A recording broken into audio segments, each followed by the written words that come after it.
Pemakaman desa Kertawangi selalu menyeramkan di malam hari. Namun ada sesuatu yang berbeda malam itu. Sesuatu yang membuat Damar merasa seluruh tempat itu sedang memperhatikannya. Seolah setiap nisan lama, setiap pohon kamboja yang meranggas, dan setiap gundukan tanah basah memiliki mata yang mengawasinya dari balik kabut.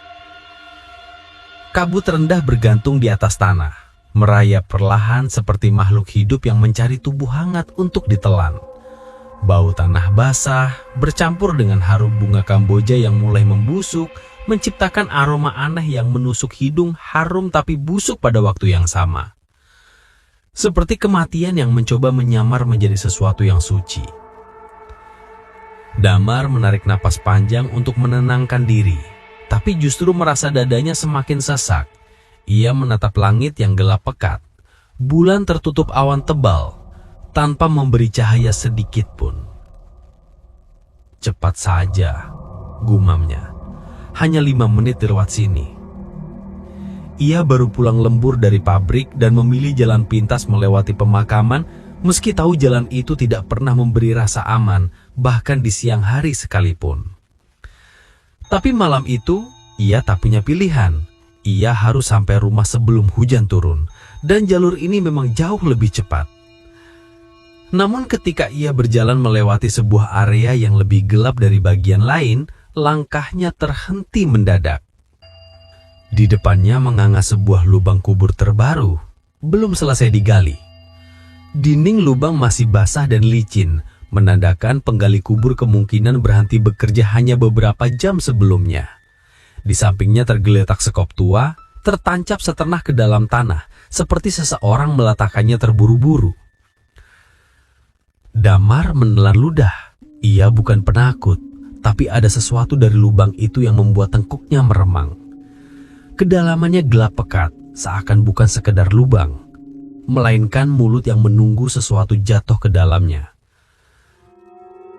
Lalu, terdengar suara itu. Pelan, tertahan, tercekik. Tangisan.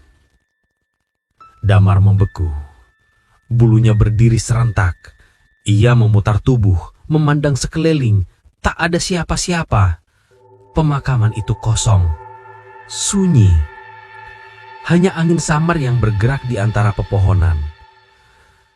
Namun ketika ia fokus lagi, ia mendengar suara itu jelas. Tangisan seorang perempuan dari dalam lubang kubur. Tidak, gumamnya dengan suara sangat pelan. Tidak mungkin. Ia tahu ia seharusnya pergi. Ia tahu kaki harusnya berbalik dan meninggalkan tempat ini. Tapi rasa takut dan penasaran justru mendorongnya mendekat. Dengan tangan gemetar, ia menyalakan senter kecil di ponselnya. Cahaya goyah menembus kabut. Ia mendekat perlahan. Selangkah. Selangkah. "Halo?" serunya, meski suaranya terdengar pecah. "Ada orang?" Tangisan itu berhenti. Sunyi beberapa detik. Lalu suara itu muncul lagi lebih jelas, lebih dekat, seperti seseorang berada tepat di dasar lubang. "Tolong!" Suaranya parau, seakan bercampur tanah. "Aku masih hidup. Tolong aku keluar. Jangan biarkan mereka kubur aku." Damar tersentak dan mundur berburu-buru. Napasnya tersengal, dadanya naik turun tak beraturan. Apa ini?" bisiknya panik. Ia menyorotkan senter ke dalam lubang. Kosong. Tidak ada tubuh. Tidak ada orang. Tidak ada bekas kain kafan. Hanya tanah basah dan akar-akar kecil yang menjulur, bergerak ringan seperti bernafas. Tapi suara tangisan itu, suara perempuan itu, tetap terdengar jelas dari bawah sana. Lebih nyata daripada detak jantungnya sendiri. Damar memegang kepalanya. Ini gila. Ini tidak masuk akal. Ia mulai berbalik hendak lari. Namun sebelum sempat melangkah lebih jauh, suara itu datang lagi. Kali ini jauh lebih dingin, lebih dekat, lebih pribadi. "Lubang ini untukmu." Sebuah hembusan angin dingin menyapu lehernya, seperti nafas seseorang yang berdiri tepat di belakangnya. Damar membalikkan badan refleks, tidak ada siapa-siapa. Namun lubang itu, lubang yang tadi diam tiba-tiba bergetar pelan. Tanah di sekitar bibir kubur retak. Perlahan, seakan ada tangan-tangan yang mendorong dari bawah. Tidak, tidak, tidak! Damar tersandung beberapa langkah, jatuh ke tanah. Retakan itu semakin besar. Tanah mulai runtuh ke dalam seperti ada sesuatu yang berusaha naik atau menyeret sesuatu turun. Dan suara perempuan itu kini berubah menjadi tawaan. Pelan, tapi jelas. Tawaan yang berderak seperti tulang patah. Damar melompat bangkit dan berlari sekuat tenaga meninggalkan permakaman. Napasnya terengah, jantungnya menjerit. Tawaan itu mengejarnya, bergema di antara pepohonan, mengikuti langkahnya seperti bayangan yang tak mau pergi. Saat ia akhirnya keluar dari gerbang pemakaman, tawaan itu berhenti seketika. Yang tersisa hanyalah bisikan terakhir yang merayap masuk ke telinganya. "Aku menunggumu, Damar." Keesokan paginya, Damar bangun dengan napas terengah, baju tidur basah oleh keringat dingin. Sepanjang malam ia tak benar-benar tidur. Setiap kali memejamkan mata, ia seperti mendengar kembali suara tangis itu. Tangis dari lubang gelap yang memanggil namanya. Ketika fajar tiba, ia sudah tidak tahan. Ia harus memastikan. Dengan pikiran kacau, mata sembab, dan langkah gemetar, Damar kembali ke pemakaman desa Kertawangi. Matahari mulai naik, tapi sinarnya terasa redup seperti enggan menerangi tanah kematian itu. Udara pagi pun tetap dingin, seakan malam tadi belum benar-benar berakhir. Ketika melewati gerbang berkarat pemakaman, Damar merasakan sensasi aneh. Seolah tempat itu masih menyimpan sisa-sisa suara yang ia dengar, seperti gema yang menempel pada lembabnya udara. Di dekat area galian, ia melihat seseorang. Sosok tua dengan tubuh kurus dan punggung sedikit bungkuk. Tangannya bergerak lambat membereskan sekop, cangkul, dan tali tambang yang digunakan untuk menurunkan jenazah. Pak Wiryo, penggali kubur yang sudah bekerja lebih dari 30 tahun di desa itu. "Pak," panggil Damar. Suaranya serak dan ragu. Pak Wiryo berhenti sejenak, menoleh. Mata tuannya tampak sayu, tapi ada sesuatu yang tak bisa dijelaskan. Kewaspadaan, ketakutan, bersembunyi di balik pandangannya. "Pak Gimar," katanya pelan. "Ada perlu?" Damar menarik napas dalam-dalam, mencoba menyusun kata-kata. Pak, semalam saya lewat sini. Ada suara dari lubang itu. Ada orang terjebak." Pak Wiryo terdiam. Ia memandangi Damar lama, terlalu lama, seolah menilai apakah Damar sedang berbohong atau sedang dikutuk oleh sesuatu yang tak terlihat. Akhirnya, ia bicara. "Itu lubang untuk jenazah yang akan dikubur hari ini," ucapnya datar. "Tidak ada siapapun semalam." Damar merasakan kepalanya berdenyut. "Tapi saya dengar suara, Pak. Perempuan, nangis, minta tolong." Pak Wiryo menjatuhkan pandangan ke tanah. Jemarinya yang kurus mencengkeram gagang sekop terlalu erat sampai buku jarinya memutih.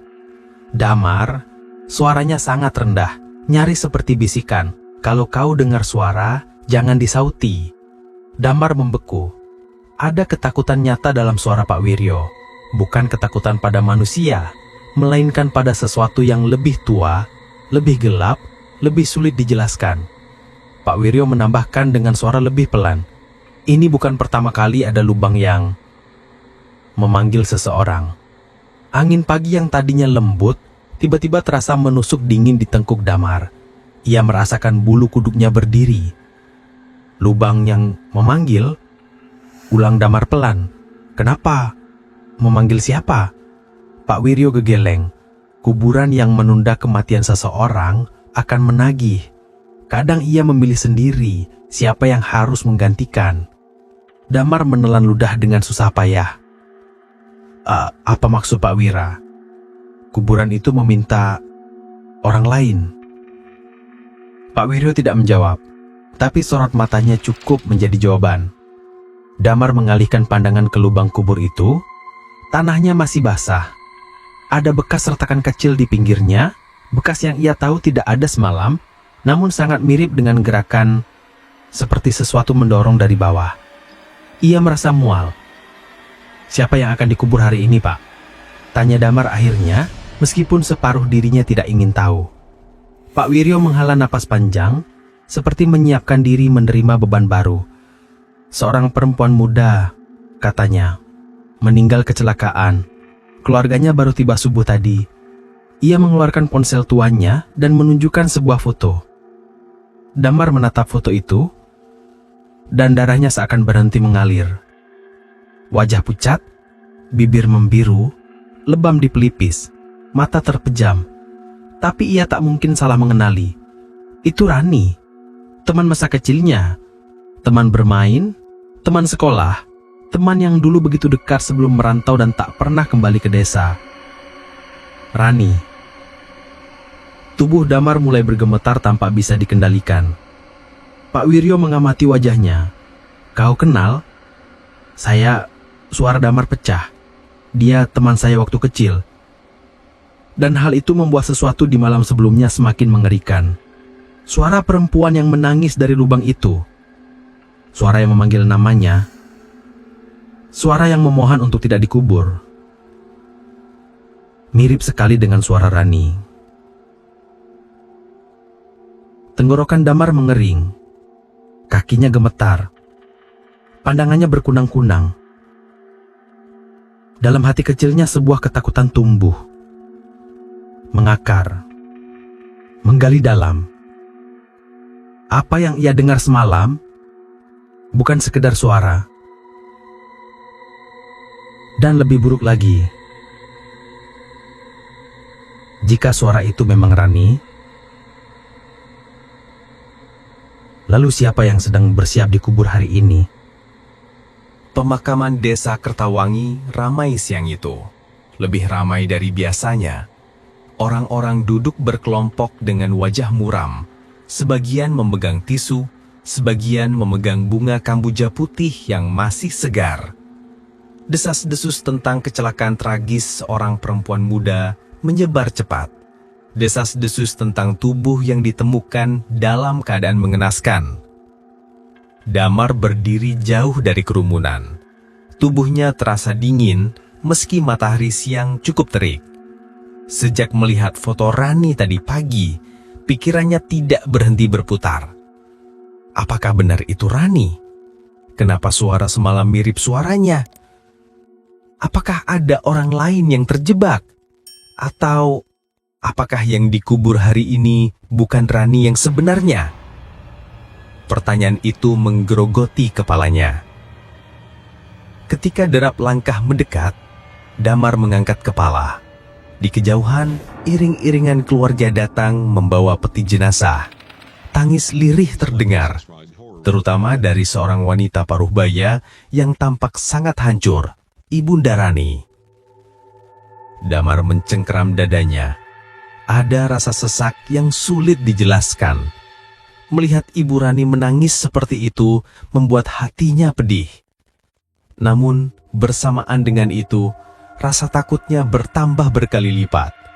Karena suara semalam. Memohon agar tidak dikubur. Dan suara itu, entah bagaimana, terasa sadar.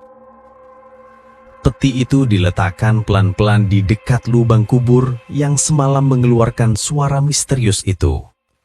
Tepat lubang yang membuatnya berlari ketakutan hingga hampir jatuh.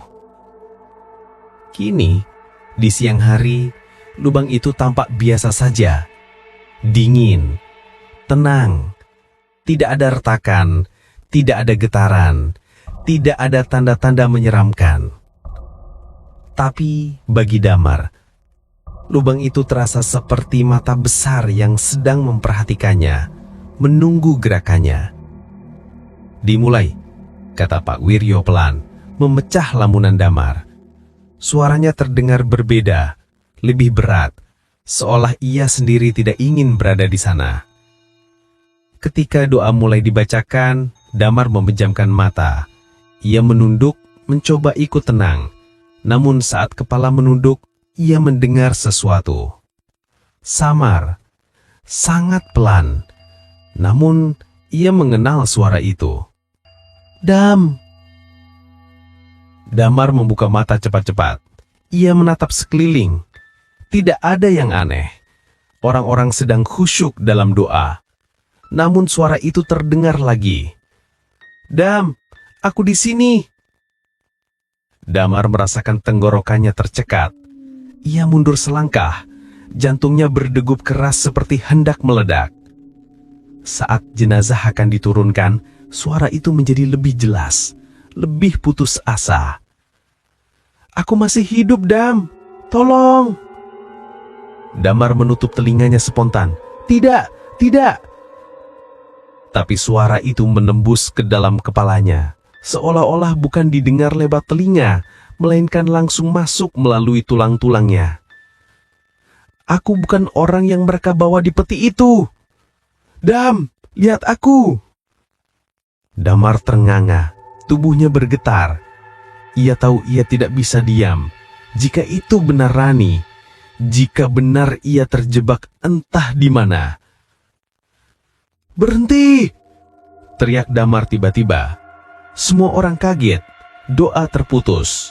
Ibunda Rani berhenti menangis, memandangnya dengan mata merah. Pak Wiryo langsung berdiri mendekat, berdesis pelan. "Damar, jangan. Tunggu."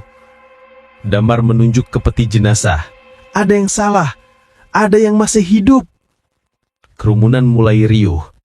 "Apa maksudmu?" tanya seorang tetua desa. "Saya mendengar dia," Damar berseru. "Dia bilang dia masih hidup." Ibunda Rani mendekat dengan wajah penuh duka. "Nak, Damar, dokter sudah memastikan anak ibu sudah tiada. Kamu jangan buat ibu makin hancur." "Tapi saya dengar dia, suaranya. Dia bilang dia minta tolong." Pak Wiryo memegang bahu Damar kuat-kuat. "Kau sudah diseru lubang itu, jangan lanjutkan bicara." Namun suara itu tidak berhenti. Dari arah lubang kubur yang masih kosong, suara Rani terdengar semakin jelas. "Dam, aku di bawah. Jangan biarkan mereka kubur tubuh itu. Itu bukan aku." Dan sesuatu yang mustahil terjadi. Tanah di dasar lubang bergetar pelan, sangat halus. Hanya Damar yang benar-benar memperhatikannya. Damar menatap ke dalam lubang dan melihat sesuatu seperti bayangan bergerak di kedalaman tanah. Tidak mungkin, tidak masuk akal, tapi ia melihatnya. "Damar!" Bisikan itu datang lagi. Kali ini sangat jelas, sangat dekat, sangat hidup. Tiba-tiba pipi Damar terasa ditampar oleh udara dingin dari dalam lubang, seperti seseorang menghembuskan nafas dari dasar kubur. Dan ketika tanah pertama dilemparkan untuk menimbun jenazah, suara itu berubah menjadi jeritan. "Damar, jangan biarkan mereka kubur aku!" Damar menjerit, jatuh berlutut, memegangi kepala. Jeritan itu hanya terdengar olehnya, hanya untuknya, hanya di telinganya. Dan ketika tanah terakhir menutup peti, sunyi. Suara itu hilang. Hanya bisikan lembut yang tersisa, merayap ke dalam telinga Damar seperti kutukan. "Kalau aku tertutup tanah sempurnia, kau yang akan menggantikan." Malam itu, hujan turun tanpa jeda. Rumah Damar tenggelam dalam suara rintik yang monoton. Tetapi baginya, setiap tetes terdengar seperti detak jam kematian yang mendekat. Ia duduk di sudut kamar, memeluk lutut. Lampu utama ia matikan. Hanya lampu meja kecil yang menyala redup. Sejak kembali dari pemakaman, tubuhnya terasa sakit semua, terutama bagian kepala. Suara jeritan itu masih menggema, seakan menempel pada tulang tengkoraknya. Kau yang akan menggantikan. Kata-kata itu seperti racun yang berulang-ulang mengalir di pikirannya. Damar mencoba memejamkan mata. Namun setiap kali kelopak turun, wajah Rani muncul pucat, penuh tanah, dengan mata yang memohon. Setiap bayangan itu muncul, ia langsung membuka mata lagi sambil terengah. Oh Tuhan, apa yang terjadi padaku?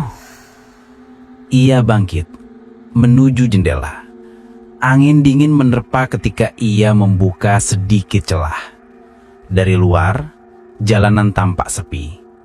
Hanya lampu-lampu jalan yang berkedip lemah seperti kelelahan. Namun, sesuatu membuat Damar membeku. Di tengah jalan, tepat di bawah lampu yang berkedip-kedip, ada bayangan seseorang berdiri menatap ke arah rumahnya. Tubuhnya kurus, rambut panjang menutupi sebagian wajahnya. Tidak bergerak sedikit pun. Damar mundur setapak. Bukan. Itu bukan dia. Ketika lampu jalan berkedip sekali lagi, bayangan itu hilang. Seperti tak pernah ada. Damar menutup jendela perlahan. Tangan bergetar hebat. Ia membalikkan badan dan hampir memekik. Ada bekas tanah di lantai kamarnya. Jejak langkah kecil seolah seseorang baru saja berjalan masuk dari luar menuju arah tempat ia duduk. Tidak mungkin. Ia mundur hingga menabrak meja. Hus. Lampu meja mati sendiri.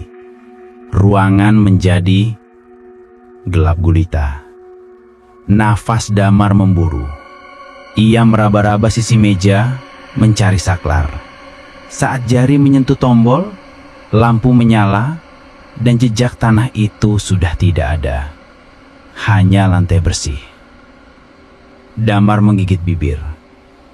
Aku stres. Aku cuma halusinasi. Namun sebelum ia sempat menenangkan diri, terdengar ketukan. Tak keras, tak cepat, justru pelan. Ritmis, seperti seseorang menyentuh pintu dengan punggung kuku. Tok, tok, tok. Damar menatap pintunya dengan wajah pucat. Ketukan itu tidak berhenti. Tok, tok,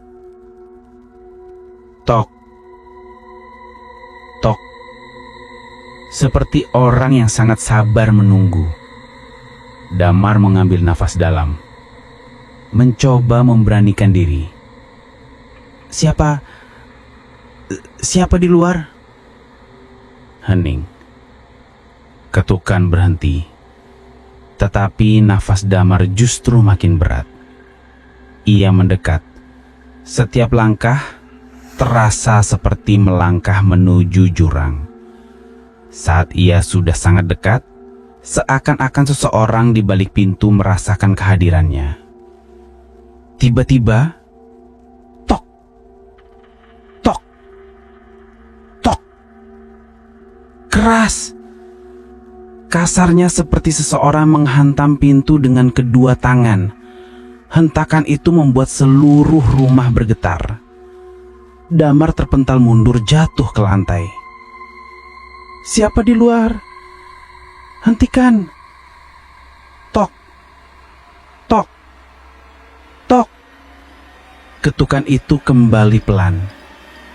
Dan kemudian suara muncul. Suara yang tidak salah lagi ia kenal. Suara perempuan muda, serak, bergetar.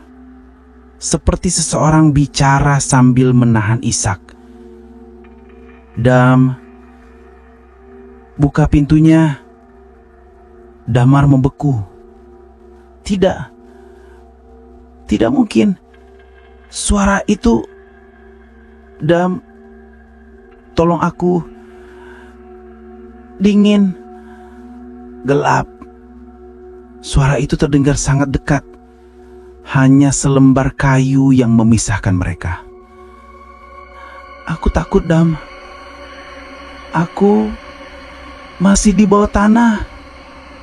Damar menutup telinga, mengguncang kepala. Diam. Diam. Kau sudah mati. Mereka bilang kau sudah mati. Tidak. Suara itu terdengar menyayat. Aku masih hidup. Kau mendengarku, bukan? Tidak. Ini mimpi. Buka pintunya, Dam. Aku tidak bisa masuk kalau kau tidak bukakan. Damar menggigil. Suara itu bukan sekedar mengenal namanya. Ia mengenal nada bicara Rani dengan sangat persis. Tetapi ada sesuatu yang salah. Terlalu dingin, terlalu datar, terlalu kosong. Dam, cepat, Dam. Aku harus masuk sebelum gelapnya menelan aku. Ketika Damar menatap celah bawah pintu, ia melihat sesuatu yang membuatnya ingin berteriak sekuat-kuatnya. Dari bawah pintu itu, air hitam pekat mengalir masuk. Kental, bau tanah basah bercampur darah memenuhi ruangan. Ia terseret ke belakang, tubuhnya lemas ketakutan. Air hitam itu merayap seperti makhluk hidup, berusaha mencapai kakinya. Damar meraih ponsel di lantai dengan tangan gemetar, menyalakan lampunya, dan menyorot ke arah pintu. Dan di celah sempit bawah pintu itu, ia melihat jari tangan, pucat, penuh tanah, bergetar, mencakar pelan, seolah mencoba menggali masuk.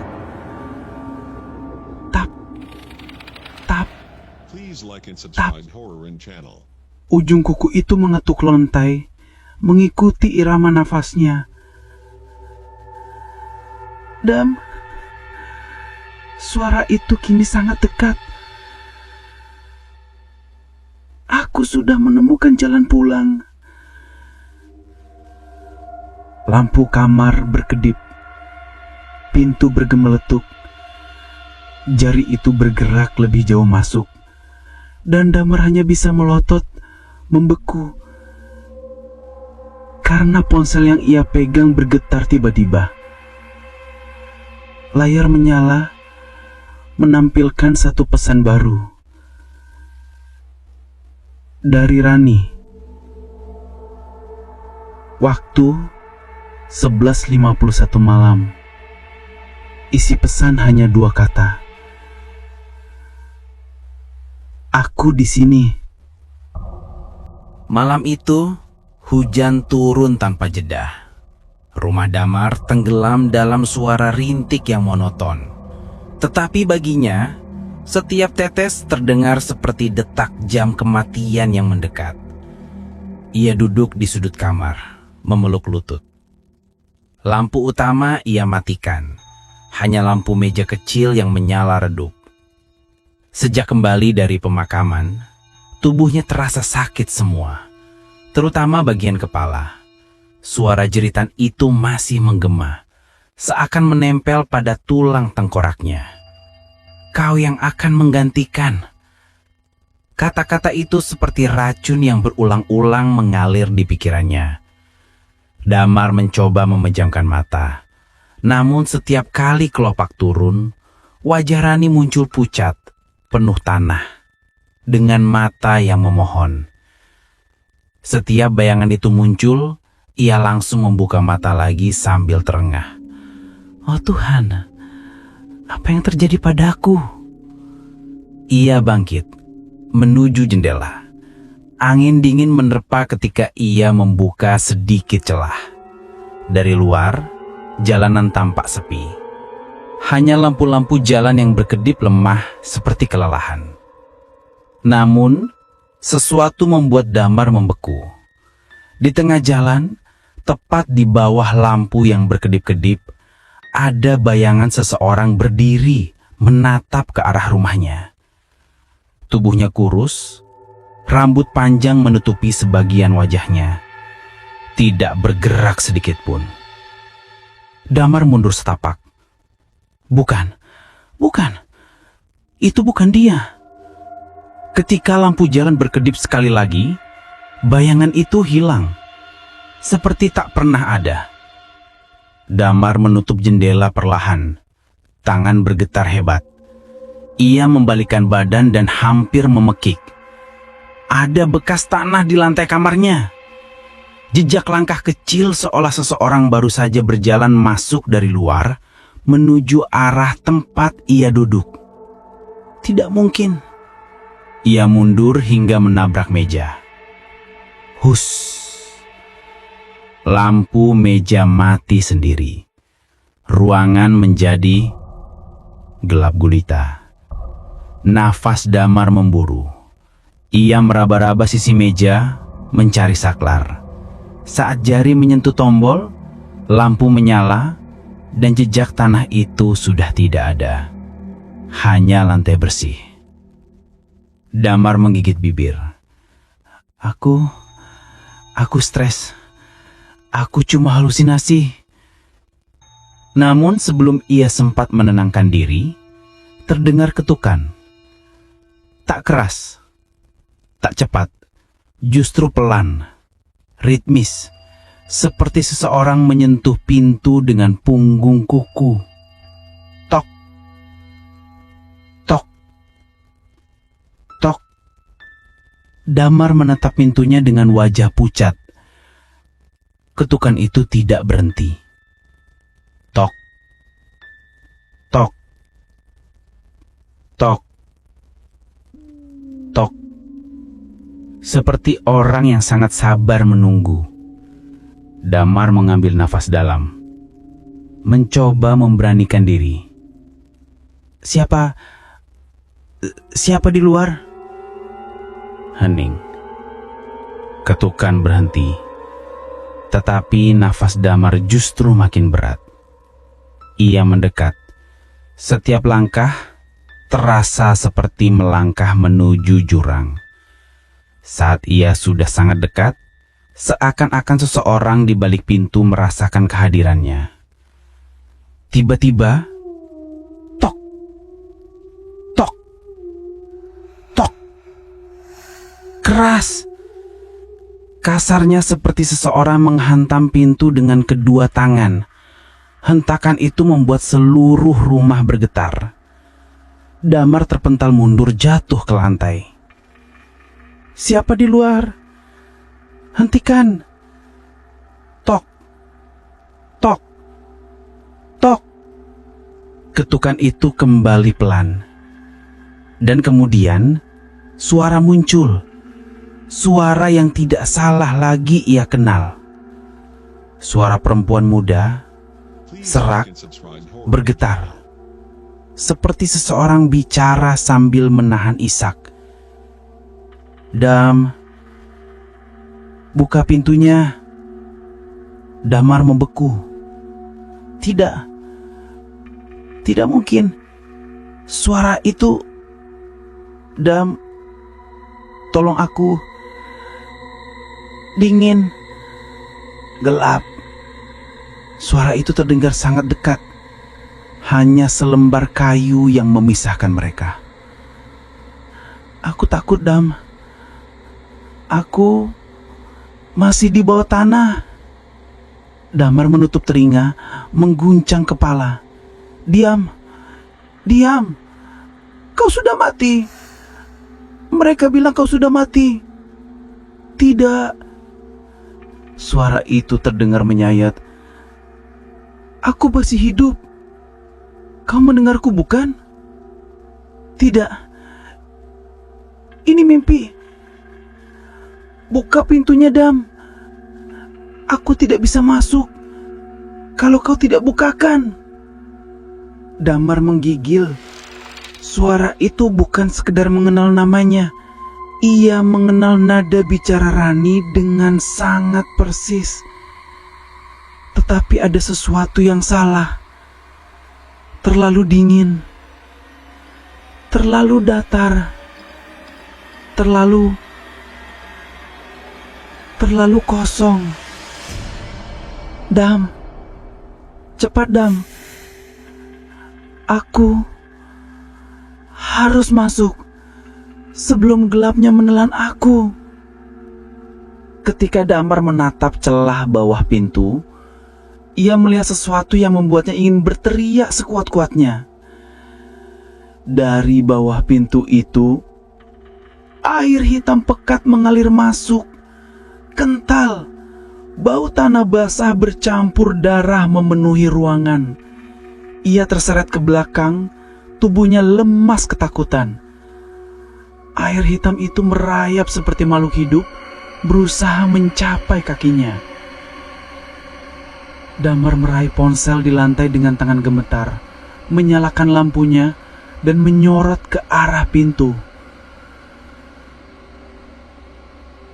Dan di celah sempit bawah pintu itu, ia melihat jari tangan pucat, penuh tanah, bergetar, mencakar pelan, seolah mencoba menggali masuk. Tap, tap, tap. Ujung kuku itu mengetuk lantai, mengikuti irama nafasnya. Dam, suara itu kini sangat dekat. Aku sudah menemukan jalan pulang. Lampu kamar berkedip. Pintu bergemeletuk. Jari itu bergerak lebih jauh masuk. Dan Damar hanya bisa melotot, membeku. Karena ponsel yang ia pegang bergetar tiba-tiba. Layar menyala, menampilkan satu pesan baru. Dari Rani. Waktu 11.51 malam. Isi pesan hanya 2 kata. Aku di sini. Jari pucat itu masih mencakar lantai dari bawah pintu ketika layar ponsel Damar menyala. Pesan dari Rani. Aku di sini. Damar menggenggam ponselnya erat. Napas tersengal. Pesan itu mustahil. Rani sudah dikubur. Ia melihat sendiri peti itu diturunkan. Ia mendengar tanah menutupinya. Tapi, bila suara di balik pintu adalah Rani, lalu, sret. Jari itu tiba-tiba menghilang dari celah pintu. Hening. Tidak ada ketukan. Tidak ada suara. Tidak ada napas. Namun justru itulah yang membuat suasana lebih menakutkan.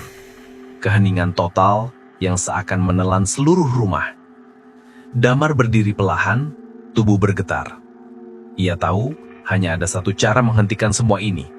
Kembali ke pemakaman. Ke tempat semuanya dimulai. Ke lubang yang memanggilnya. Ia mengambil jaket, memasukkan ponsel ke saku, dan keluar kamar. Rumahnya gelap, tapi rasanya lebih aman daripada berada di dalam kamar itu. Namun begitu ia membuka pintu depan, angin dingin menyapu wajahnya. Dan di luar, hujan telah berhenti total. Jalanan basah, tetapi langit terlalu gelap. Tidak ada bintang, tidak ada bulan. Seperti langit pun takut menatap malam itu. Damar berjalan cepat menuju pemakaman, melewati jalan sempit yang sepi. Setiap beberapa langkah, ia merasa ada seseorang yang mengikuti. Tapi setiap kali ia menoleh, tidak ada siapa-siapa. Hanya suara langkahnya sendiri. Atau bukan. Sesampainya di pintu gerbang pemakaman, ia berhenti. Pemakaman itu gelap, meski biasanya ada lampu-lampu kecil. Kini seluruh lampu padam, seperti ada yang sengaja memutus aliran listrik hanya di area itu. Rani, gumamnya. Apa yang kau inginkan sebenarnya? Seolah menjawab, angin malam tiba-tiba berhembus kencang. Pintu gerbang berderit membuka sedikit, seakan mengundangnya masuk. Damar menelan ludah dan melangkah. Semakin ia berjalan ke dalam, semakin kuat bau tanah basah menusuk hidungnya. Tanah itu tidak hanya basah, tapi seolah baru digali. Ketika ia mengarahkan senter ke depan, ia hampir menjatuhkannya. Lubang kubur kemarin, lubang tempat ia mendengar suara Rani, sekarang terbuka jauh lebih besar, lebih dalam, tidak alami, seperti digali dari dalam oleh sesuatu yang berusaha keluar. Tanah di sekelilingnya berantakan, dan di tepi lubang ada jejak tangan. Bukan kaki, tangan, seolah seseorang merangkak keluar dalam keadaan panik. Damar merasa perutnya mencelos. Tidak. Ia mendekat perlahan.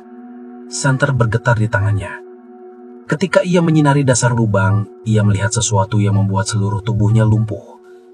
Tidak ada jenazah di dalamnya. Peti mati itu hilang. Dan di dasar lubang tertulis dengan tanah, "Damar, gantikan aku." Damar mundur, terengah. Ini gila, ini tidak mungkin. Suara ranting patah terdengar dari belakangnya. Ia membalik. Dan di bawah pohon besar dekat makam-makam tua itu, Rani berdiri. Gaun putih yang ia kenakan saat dikubur tampak robek dan kotor. Rambut panjangnya menutupi wajah. Tubuhnya bergetar seperti kedinginan. Namun yang paling menakutkan adalah posisinya. Kakinya tidak menyentuh tanah. Ia mengambang beberapa sentimeter di udara. Rani. Rani mengangkat wajah perlahan. Oh, Tuhan. Matanya hitam total, seperti dua lubang tanpa dasar. Tanah dan darah mengalir dari sela bibirnya. Lehernya memar, seperti ia berusaha keras bangun dari peti mati dengan kekuatan sendiri. Dam, suaranya serak, terputus-putus seperti pita kaset rusak. Kau, dengar aku, waktu malam itu? Damar mundur. Rani, apa yang terjadi padamu? Aku belum mati. Damar terdiam. Suara itu penuh kepedihan. Aku masih sadar waktu mereka turunkan peti itu. Rani menatapnya dengan mata gelap kosong. Aku berteriak, mengetuk, memohon. Suara Rani berubah seperti jeritan tercekik. Tapi mereka tidak ada yang mendengar. Angin mengaum keras dan tubuh Rani bergerak ke arahnya, seperti ditarik. Aku terjebak di dalam sana. Sendirian. Gelap. Dingin. Napas Damar memburu. Ia ingin lari tapi kakinya tak mau bergerak. Dan sekarang, senyum mengerikan muncul di wajah Rani, terlalu lebar untuk wajah manusia. Dan sekarang, aku mau kau rasakan apa yang kurasakan. Tangan dinginnya meraih leher Damar. Kuku cabang mencengkeram kulitnya. Damar berteriak, Rani, aku tidak salah apa-apa. Kau yang mendengarku duluan, kau yang kupanggil, dan kau yang harus menggantikan tempatku. Tubuh Damar terangkat dari tanah, dicekik oleh kekuatan yang tidak terlihat. Senter terjatuh dan mati. Hanya suara jeritan Damar terdengar dalam gelap. Tanah di lubang kubur bergerak, membuka, seperti mulut raksasa.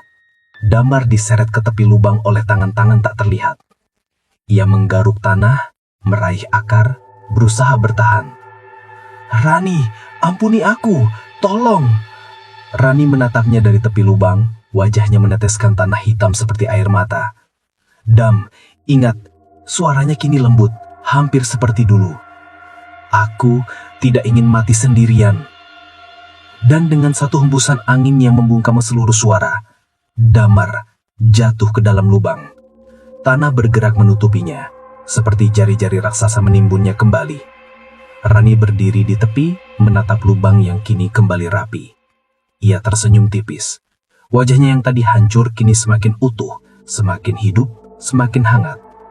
Tubuhnya perlahan menyentuh tanah, tidak lagi melayang. Ia menatap langit gelap lalu berbisik, "Terima kasih, Dam." Pagi harinya, pemakaman terlihat biasa saja. Lubang kubur itu kini sudah tertutup rapat seperti tidak pernah terjadi apa-apa. Pak Wiryo bertanya-tanya, mengapa lubang untuk jenazah berikutnya sudah terisi penuh. Ia menyalahkan dirinya sendiri karena mungkin menggali di tempat yang salah.